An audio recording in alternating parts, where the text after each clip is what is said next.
Assalamualaikum warahmatullahi wabarakatuh. Perkenalkan, nama saya Rahmat Suryadana, program studi akuntansi semester 5 Universitas Islam Al-Azhar. Di sini saya akan mempresentasikan terkait dengan proposal skripsi saya yang berjudul Strategi Meminimalisir Risiko Investasi Saham pada Investor Pemula. Di era sekarang, berita investasi sudah sangat populer di belahan dunia.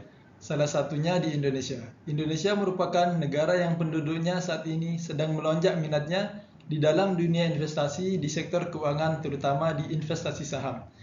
Berinvestasi melalui pasar modal atau Bursa Efek Indonesia memang sudah terjamin keamanannya karena diawasi oleh OJK. Namun, hal tersebut tidak menjamin investor terbebas dari risiko saat berinvestasi, terutama investor pemula. Karena risiko tidak bisa dihindari, namun bisa meminimalisir risiko yang akan kita hadapi. Tidak heran jika banyak investor pemula yang gagal dalam berinvestasi saham, karena belum menguasai atau mempelajari ilmu investasi, terutama di analisis fundamental dan analisis teknikal. Oleh karena itu, menjadi investor pemula mestinya mempelajari dasar-dasar investasi supaya sukses investasi di pasar modal. Pasar modal. Menurut Martalin dan Malinda 2011, bahwa pasar modal adalah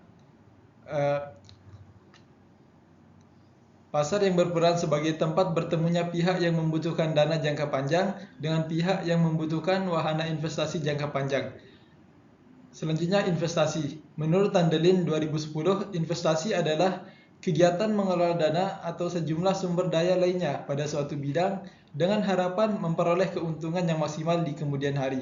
Salah satu contohnya yaitu investor membeli saham dengan berharap bahwa nanti harga saham tersebut akan naik dan mengharapkan dividen dalam jangka waktu tertentu. Pengertian saham.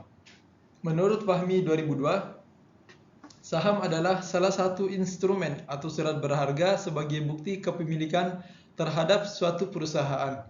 Saham merupakan surat berharga yang paling banyak diminati oleh investor karena return yang akan kita dapati itu tinggi, begitupun resikonya. Serta menariknya saham ini yaitu adanya pembagian dividen kepada para pemegang saham. Risiko. Menurut Griffin, pengertian risiko adalah ketidakpastian atau suatu dampak negatif yang akan dihadapi dan tidak diinginkan oleh seseorang. Strategi.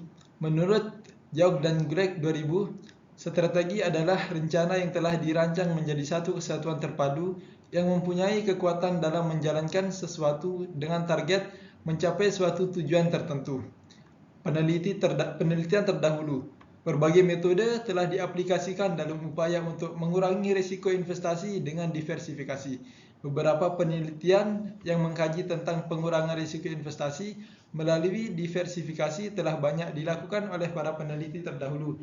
Di antaranya, Sudana dan Janiarti 2000 mengungkapkan tentang pengaruh ukuran portofolio terhadap tingkat diversifikasi saham. Perbandingan antara portofolio saham atau industri dengan portofolio saham beragam dengan menggunakan alat menulis portofolio model indeks tunggal. Selanjutnya, kerangka berpikir. Kerangka berpikir adalah konsep dasar penelitian yang akan dilakukan oleh peneliti atau gambaran yang merupakan alur berjalannya suatu penelitian yang di dalamnya berhubungan antara variabel yang satu dengan variabel yang lainnya sebagai landasan peneliti untuk mempermudah jalannya penelitian ini. Selanjutnya ada metode penelitian. Metode yang akan digunakan oleh peneliti yaitu metode kualitatif. Menurut Creswell dan Guterman 2018 menjelaskan bahwa penelitian kualitatif adalah jenis penelitian yang membuat penelitinya sangat tergantung pada informasi dari objek atau partisipan pada ruang lingkup yang luas. Pertanyaan yang bersifat umum, pengumpulan data sebagian besar dari teks atau kata-kata partisipan dan menjelaskan serta melakukan analisis terhadap teks yang dikumpulkan secara subjektif. Selanjutnya ada pendekatan penelitian. Menurut Dirde, Johnston dan Scott, pendekatan adalah desain prosedur dan rencana yang dimulai dari tahap hipotesis yang berlanjut pada penghimpunan data, analisis, dan kesimpulan.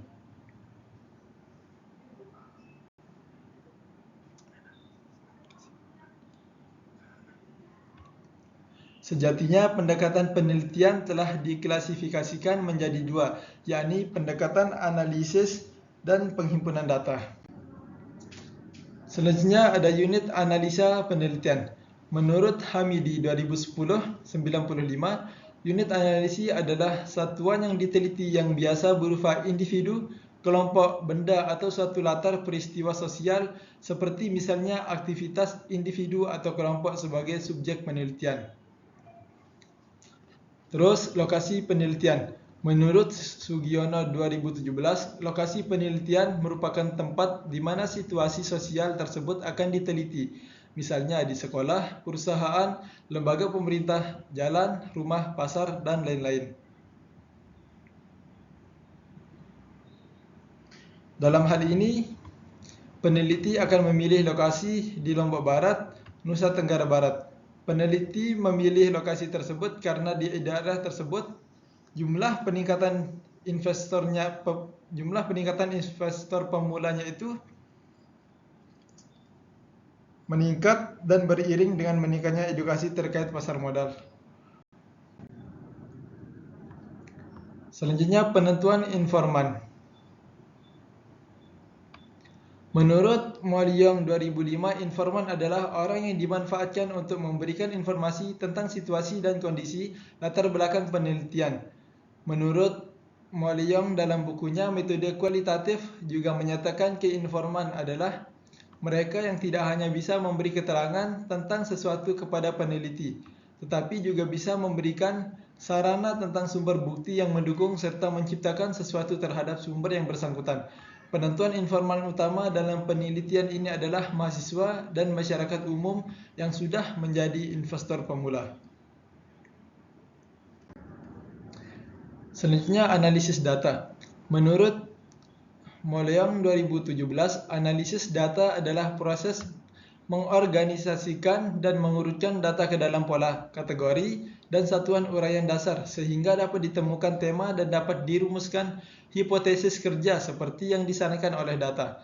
Teknik analisis data yang digunakan oleh peneliti yaitu teknik analisis data kualitatif. Sekian dari saya. Wassalamualaikum warahmatullahi wabarakatuh.